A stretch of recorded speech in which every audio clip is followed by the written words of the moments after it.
So the streaming thing, like even though you were studying all these vloggers and stuff, you didn't really see yourself being able to do that, but the streaming, it felt more approachable? It was because I always wanted to do YouTube, but I didn't necessarily know how to start. Like I really didn't. Like I used to see these people, look after these people, but I didn't know how to start or what to do. I'm just a kid at the end of the day, watching all these other people doing what they do. I don't have a car. I can't just leave the crib and, you know what I'm saying, do what I want to do. So I was playing the game. I started streaming it, and really that's what it was. If you want to vlog, you kind of like need a somewhat interesting life. That's not really the case. Okay. I would say if you want to vlog, just keep it as authentic as possible. Because people want to see your life. They want to see what you're doing. You don't have to necessarily get up, go outside and do something every day. Right. Like I want to get to the point where I could sit in the crib, make a bowl of noodles and people will watch it.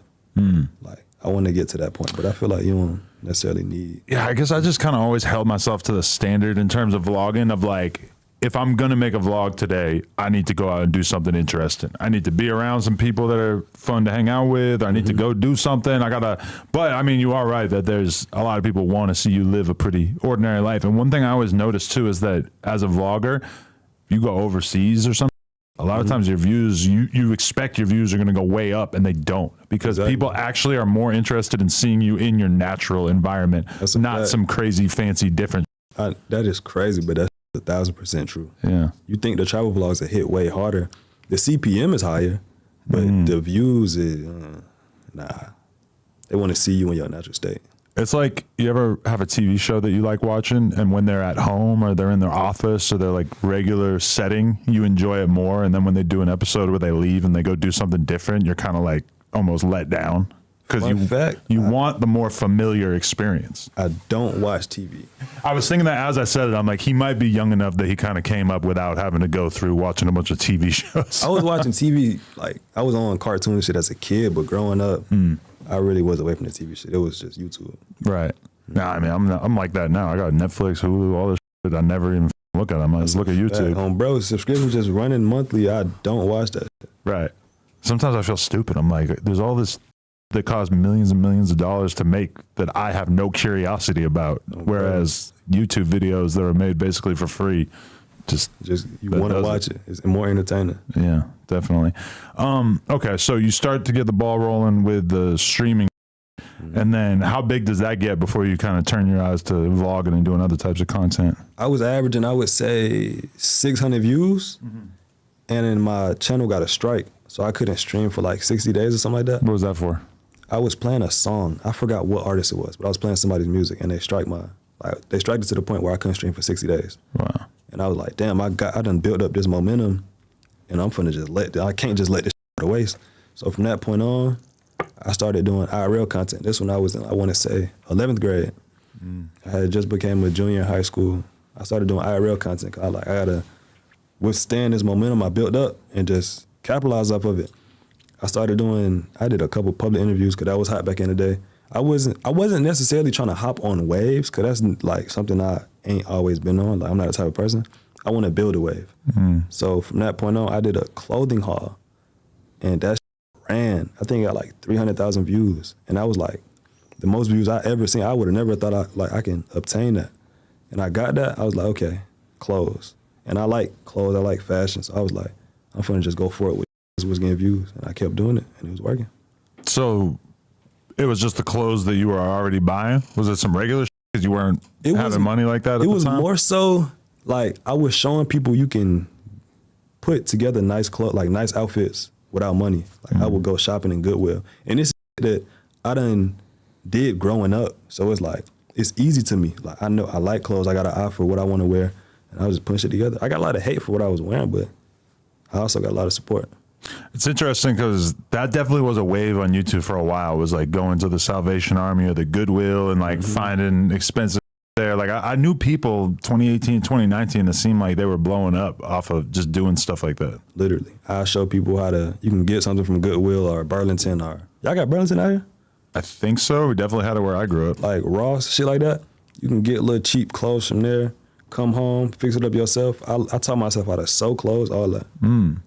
Yeah, because I feel like a lot of people, they feel like you have to really have money in order to be into clothes or in order to take pride in what you're wearing or whatever. What are the main tips that you would give to like a young person that's trying to present themselves well, but doesn't necessarily have a big budget? I would say don't think having designers, having that on, you don't need designer to put it. That's an easy way out. You can literally like designer. Most of these designers ain't even all that. It's people with clothing brands out here that is way harder than designer. So I say you don't need money to dress how you want to dress. You could make a crazy outfit with $50, believe it or not. Where would you go? Something like the Goodwill or where? I go Burlington. Burlington be having crazy because, like I said, I grew up shopping there. Like growing up, I say when I got into high school, I had 3 pair of pants, and it was all from Burlington. And I always had hella shirts, like hella tees. I would just collect tees because I ain't really grow that much. I was always small. So I had my 3 pants, and I just switch up the outfits. And I be like, I had it on at school. People think like, damn, this stay like with some clothes. Whole time I'm just putting together what I got. Yeah, that's one thing I get from watching your videos. I'm like, damn, I was always a person that just was more concerned with just making it or figuring out what I was going to do with my life and wasn't really thinking about looking the part. Whereas with you, I see it as like you're clearly using fashion and being able to take dope Instagram pictures, and that's just part of this overall brand that you're building for yourself. Were you always kind of thinking about it that way?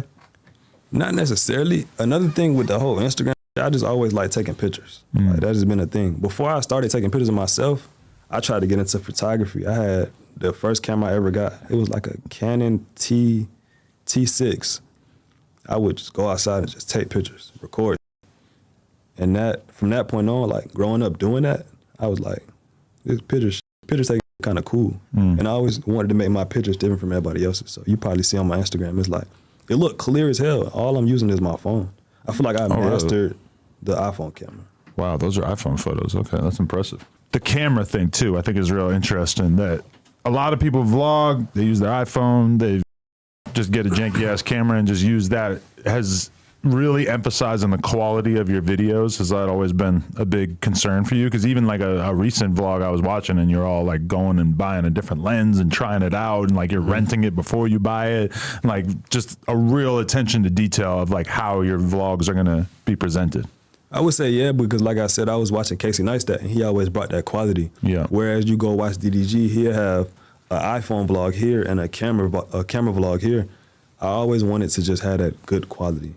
And you don't necessarily need good quality to do YouTube. I always say this, like, if y'all know who Smooth Geo is, he blew up off of doing public interviews on the iPhone. He was recording, editing, and posting all on the iPhone. And he got 1 million subscribers. You don't need a camera to blow up on YouTube. Definitely. People always ask me, oh, what camera should I get? What's the good starter camera? You got a camera right on your phone. Use it. I don't know why people think like a camera is a need. It's not.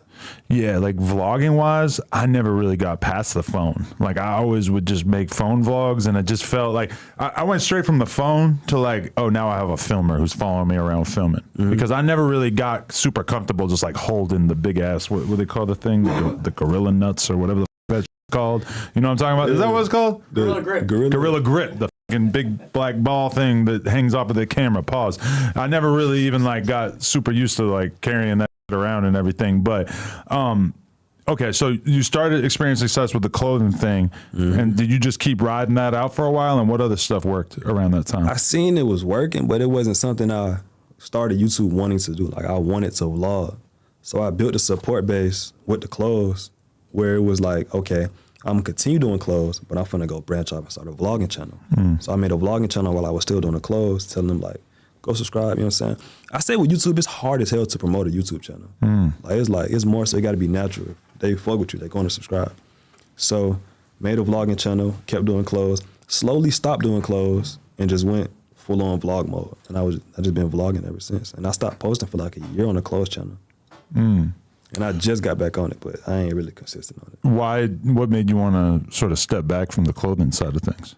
Cause it was like, yeah, you gotta spend money to make money, but I'm at a point on YouTube where I'm not making hella money. So it's like, I'm spending all the cheese I'm getting on these clothes to make these videos, which isn't bad, but it's just, I'm doing something I don't wanna do. I love clothes, but I love vlogging, and I prefer to vlog, so I'm gonna start vlogging, and that's really what it was. But during that time period when you're vlogging, like what is an average day in your life?